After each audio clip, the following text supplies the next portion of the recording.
So after Iron Man takes out some AIM soldiers, selling even more of his tech, seriously, he cannot catch a break whenever it comes to guys stealing his tech.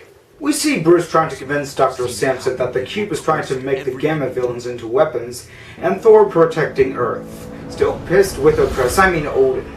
He then proceeds to try and break the ice with Jane. Hey, have you been following me? Perhaps. You intrigue me. Oh yes, I remember the last time I was intrigued by a beautiful woman. She blocked me and still won't accept any of my contact requests. What have I done wrong? S.H.I.E.L.D. will let you do more. Okay, the animators are just as perverted as I am.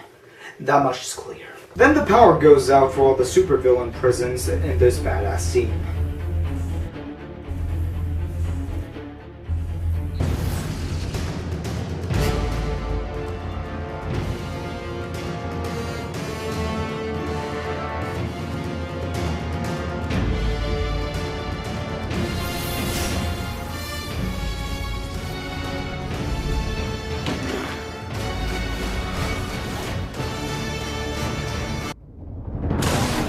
So while Wasp is fighting the supervillains from the big house, Thor is on his date with Jane. Oh, Thor, if only I had your skill when it comes to dating.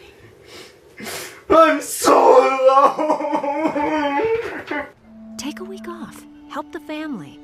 Earth will still be here when you get back.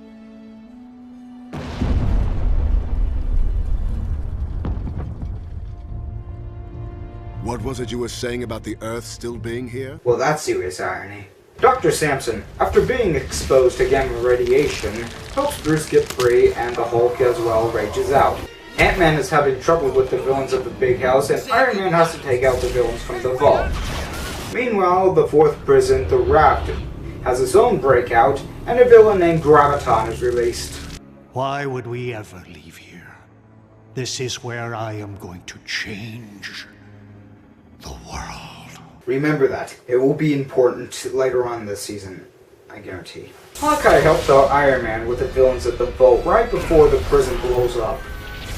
After fighting Abomination and the Absorbing Man, the Hulk escapes the cube with Dr. Samson, Fury goes down to take care of the Raft, and is faced by Graviton. Now to the 7th episode. We get a little backstory about Graviton and how he got his powers and was later put in prison for 10 years. He wants revenge on Nick Fury, but one by one, the Avengers all join in and take turns on beating the living crap out of him. The entire episode is pretty much just one big action scene, and I think it's awesome. It shows how much punishment Graviton can take from the Avengers. I'm the strongest one there is! You sure about that?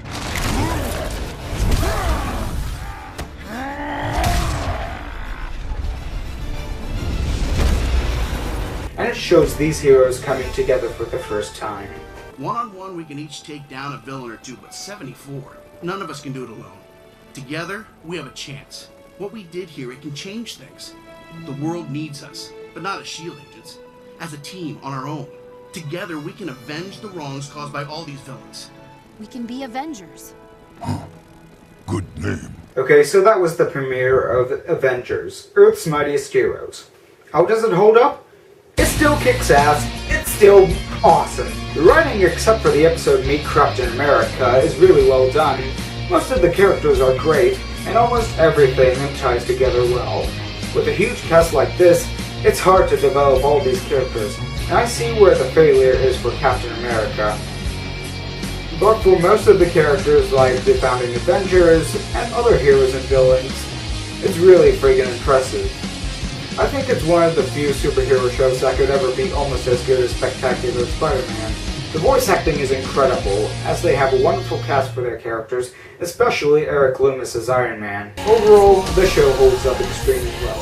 If I could, I would go over the whole series. But until better quality versions of the second season present themselves, that will have to wait. Now to end this review, let's listen to that kick-ass song!